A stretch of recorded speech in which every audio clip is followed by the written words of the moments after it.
Hi guys, welcome back to my YouTube channel. ಎಲ್ಲರೂ ಹೇಗಿದ್ದೀರಾ? I hope ಎಲ್ಲರೂ ಚೆನ್ನಾಗಿದ್ದೀರಾ ಅಂತ ಅಂದ್ಕೊತೀನಿ. ಇವತ್ತು ನಮ್ಮ ಅಜ್ಜಿ ಊರಿಗೆ ಬಂದಿದ್ನಲ್ಲ, ಹಂಗೆ ದೇವಸ್ಥಾನಕ್ಕೆ ಪೂಜೆ ಮಾಡಿಸ್ಕೊಂಡು ಹೋಗೋಣ ಅಂತ ಹೋಗ್ತಾ ಇದ್ದೀನಿ.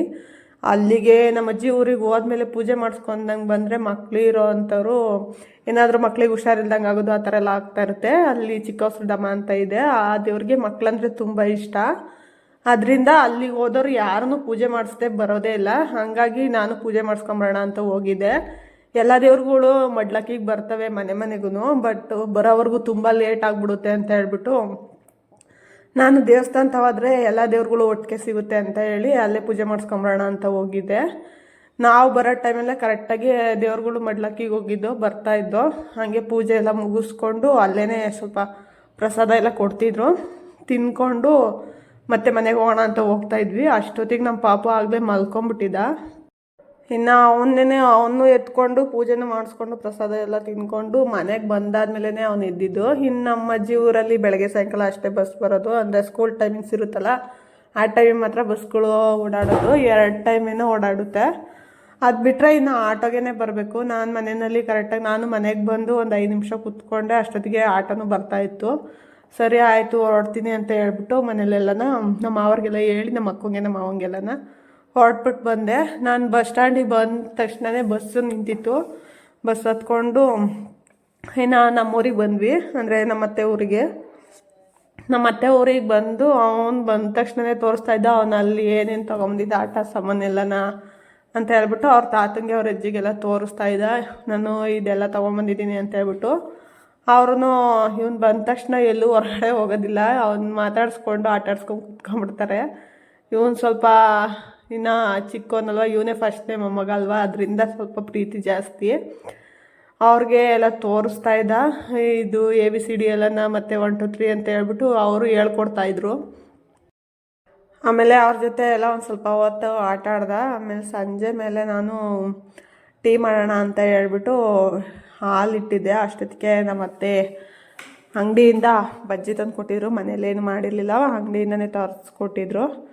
ಕೂತ್ಕೊಂಡು ನಾನು ನನ್ನ ಮಗ ಇಬ್ಬರು ಬಜ್ಜಿ ತಿಂದು ಆದಮೇಲೆ ಟೀಗೆ ಅಂತ ಇಟ್ಟಿದ್ದೆ. ನಮಗೆ ಸಂಜೆ ಟೈಮ್ ಸ್ವಲ್ಪ ಕಾಫಿ ಟೀ ಅಭ್ಯಾಸ ಮಾಡ್ಕೊಂಬಿಟ್ಟಿದ್ದೀನಿ ಒಂದು 2 ಮಂತ್ಸಿಂದನ. ಸಂಜೆ ಟೈಮು ಕಾಫಿ ಟೀ ಕುಡಿಲ್ಲ ಅಂದ್ರೆ ಆಗೋದಿಲ್ಲ. ಅದರಲ್ಲೂ ನಾನು ಜರ್ನಿ ಮಾಡಿದ್ದಿನ ಅಂತೂ ನನಗೆ ಬಂದ ತಕ್ಷಣ ಟೀ ಕುಡಿದೋ ಇಲ್ಲಾಂದರೆ ಕಾಫಿ ಕುಡಿದೋ ಆಮೇಲೆ ನನಗೆ ಕೆಲಸ ಮಾಡೋದಕ್ಕಾಗೋದು. ಆದ್ದರಿಂದ ಸಂಜೆ ಟೈಮ್ ಏನಾದರೂ ಸ್ವಲ್ಪ ಸ್ನ್ಯಾಕ್ಸ್ ತೊಗೊಂಬಿಡ್ತೀನಿ. ಅಲ್ಲಿ ಅದಾದಮೇಲೆ ಅಡುಗೆ ಕೆಲಸಗಳನ್ನೆಲ್ಲ ಸ್ಟಾರ್ಟ್ ಮಾಡೋದು. ಸ್ವಲ್ಪ ಹಾಲನ್ನು ಅಷ್ಟೊತ್ತಿಗೆ ನಾನು ಬಜ್ಜಿ ತಿನ್ನೋ ಅಷ್ಟೊತ್ತಿಗೆ ಹಾಲು ಸ್ವಲ್ಪ ಕಾಯ್ದಿತ್ತು. ಅದಾದಮೇಲೆ ಅವರಿಗೆಲ್ಲ ಟೀ ಮಾಡಿಕೊಟ್ಟು ನಾನು ಕಾಫಿ ಮಾಡ್ಕೊಂಡಿದ್ದೆ. ಸ್ವಲ್ಪ ಊರ ಕಡೆ ನನಗೆ ಟೀ ಪುಡಿ ಅಷ್ಟೊಂದು ಇಷ್ಟ ಆಗೋದಿಲ್ಲ, ಅದರಿಂದ ರೆಡ್ ಲೇಬಲ್ ಸಿಕ್ಕಿದ್ರೆ ಮಾತ್ರ ಟೀ ಕುಡಿತೀನಿ, ಇಲ್ಲ ಅಂತಂದರೆ ಕಾಫಿ ಮಾಡ್ಕೊಂಬಿಡ್ತೀನಿ. ಅಲ್ಲೆಲ್ಲ ಬ್ರೂ ಕಾಫಿ ಪುಡಿ ಸಿಗುತ್ತೆ, ಅದರಿಂದ ಕಾಫಿ ಮಾಡ್ಕೊಂಬಿಡ್ತೀನಿ. ಆದಮೇಲೆ ಕಾಫಿ ಎಲ್ಲ ಕುಡಿದು ಇನ್ನು ನೈಟ್ ಅಡುಗೆ ಮಾಡೋಣ ಅಂತ ಹೇಳ್ಬಿಟ್ಟು ಅಡುಗೆಗೂ ಇಟ್ಟಿದ್ದೆ. ಆದರೆ ನನಗೆ ಟ್ರೈಪಾಡ್ ಇಲ್ಲದೆ ಇರೋದ್ರಿಂದ ನನಗೆ ಅಡುಗೆ ಮಾಡ್ಕೊಳ್ಳೋದು ಅದೆಲ್ಲ ವೀಡಿಯೋ ಮಾಡ್ಕೊಳ್ಳೋಕ್ಕೆ ಆಗ್ತಾ ಇರಲಿಲ್ಲ.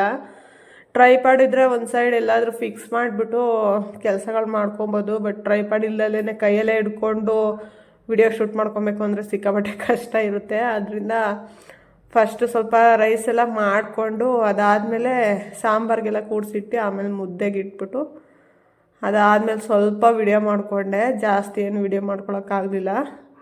ಒಂಥರ ನನಗಂತೂ ಒಂಥರ ಟಾಸ್ಕ್ ಅನ್ನೋ ಥರ ಇತ್ತು ಟ್ರೈಪಾಡ್ ಇಲ್ಲದಲೇ ವ್ಲಾಗ್ ಮಾಡೋದು. ಅದಕ್ಕೆ ಜಾಸ್ತಿ ಊರಲ್ಲೆಲ್ಲ ಹೋದಾಗೇನು ವಿಡಿಯೋಗಳು ಮಾಡ್ಕೊಳಕ್ಕಾಗೋದಿಲ್ಲ.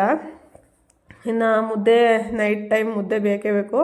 ನಮಗೂ ಸ್ವಲ್ಪ ನಾವು ರೂಢಿ ಆಗಿಬಿಟ್ಟಿದ್ದೀವಿ, ಅದರಿಂದ ಮುದ್ದೆ ಸಾಂಬಾರು ರೈಸ್ ಈ ಥರ ಇದ್ದರೆ ನಮಗೂ ಇಷ್ಟ ಆಗುತ್ತೆ. ಅದಾದಮೇಲೆ ಇವನು ಸ್ವಲ್ಪ ಅವ್ರ ತಾತನ ಜೊತೆ ಮಾತಾಡಿಕೊಂಡು ಆಟಾಡಿಕೊಂಡು ಟೈಮ್ ಸ್ಪೆಂಡ್ ಮಾಡ್ತಾಯಿದ್ದ.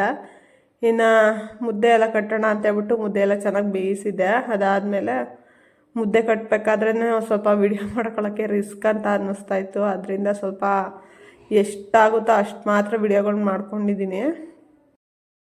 ಇನ್ನು ನಾವು ಊಟ ಮಾಡಬೇಕು ಅಂತಂದರೆ ಎಲ್ಲ ಜೊತೆಯಲ್ಲೇ ಕೂತ್ಕೊಂಡು ಊಟ ಮಾಡೋದು. ಸಪ್ರೇಟ್ ಯಾರೂ ಊಟ ಮಾಡೋದಿಲ್ಲ. ಯಾಕಂದರೆ ಊರಿಗೆ ಹೋದಾಗ ಅಪರೂಪಕ್ಕೆ ಹೋಗಿರ್ತೀವಿ, ಎಲ್ಲರ ಜೊತೆಲಿ ಕೂತ್ಕೊಂಡು ಎಲ್ಲರೂ ಊಟ ಮಾಡಿದ್ರೆ ಒಂಥರ ಸಮಾಧಾನ ಇರುತ್ತೆ. ಅದರಿಂದ ನನ್ನ ಮೈದನ್ನ ಬರೋವರೆಗೂ ವೆಯ್ಟ್ ಮಾಡಿ ಅದಾದಮೇಲೆ ನಾವು ಊಟ ಮಾಡೋದು. ಯಾಕಂತಂದರೆ ಸಪ್ರೇಟ್ ಊಟ ಮಾಡಿದ್ರೆ ಅಪರೂಪಕ್ಕೆ ಬಂದಿರ್ತೀವಿ, ಅದು ಚೆನ್ನಾಗಿರೋದ. ನಾವೇ ಒಂದ್ಸಲ ಇಲ್ಲಿ ಊಟ ಮಾಡೋದು, ಮತ್ತು ಅವರೇ ಒಂದ್ಸಲ ಊಟ ಮಾಡೋದು, ಲಾಸ್ಟಿಗೆ ಬಂದವರೇ ಒಂದ್ಸಲ ಊಟ ಮಾಡೋದು, ಈ ಥರ ಇದ್ದರೆ ಚೆನ್ನಾಗಿರೋದಿಲ್ಲ. ಎಲ್ಲ ಒಟ್ಟಿಗೆ ಕುತ್ಕೊಂಡು ಊಟ ಮಾಡಿದ್ರೆ ತುಂಬ ಚೆನ್ನಾಗಿರುತ್ತೆ. ನನಗೂ ಅದೇ ಇಷ್ಟ ಆಗುತ್ತೆ ಜಾಸ್ತಿ. ಅದರಿಂದಾಗಿ ಅವ್ರು ಬರೋವರೆಗೂ ವೆಯ್ಟ್ ಮಾಡಿ ಅದಾದಮೇಲೆ ಊಟ ಎಲ್ಲ ಮುಗಿಸ್ಕೊಂಡ್ವಿ.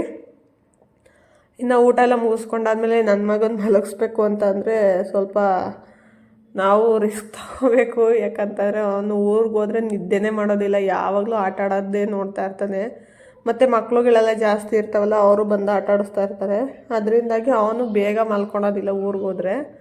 ಇನ್ನು ಪಾಪ ಅವರೆಲ್ಲ ನಮ್ಮ ಅತ್ತೆ ನಮ್ಮ ಮಾವ ಎಲ್ಲ ಕೆಲಸ ಮಾಡಿ ಬಂದಿರ್ತಾರೆ, ಅವರು ಸ್ವಲ್ಪ ಸಾಕಾಗಿರ್ತಾರೆ. ಅದರಿಂದ ಕರ್ಕೊಬಂದು ಮಲಗಿಸ್ಬಿಡೋಣ ಅಂತ ಹೇಳ್ಬಿಟ್ಟು ಫೋನ್ ಕೊಟ್ಟು ಬಾ ಮಲ್ಕೊಳ್ಳೋಣ ಅಂತ ಹೇಳಿ ಕರ್ಕೊಂಬಂದಿದ್ದೆ. ನಾವು ನಮ್ಮ ಅತ್ತೆ ನಮ್ಮ ಮಾವ ಮಲ್ಕೊಳ್ಳೋ ರೂಮಲ್ಲೇ ಮಲಗಿದ್ವಿ. ಸ್ವಲ್ಪ ಅಲ್ಲೆಲ್ಲ ಸೊಳ್ಳೆ ಜಾಸ್ತಿ ಇರೋದ್ರಿಂದ, ಅಲ್ಲಿ ಸೊಳ್ಳೆ ಪದ್ರ ಇರೋದ್ರಿಂದ ಅಲ್ಲೇ ಹೋಗಿ ಮಲ್ಕೊಂಡ್ವಿ. ನಮ್ಮ ಅತ್ತೆ ನಮ್ಮ ಮಾವ ಅಲ್ಲಲ್ಲಿ ಹೋಗಿ ಮಲ್ಕೊಂಡ್ರು. ನಾನು ನನ್ನ ಮಗ ಇಬ್ಬರು ರೂಮಿಗೆ ಬಂದು ಮಲ್ಕೊಂಡ್ವಿ.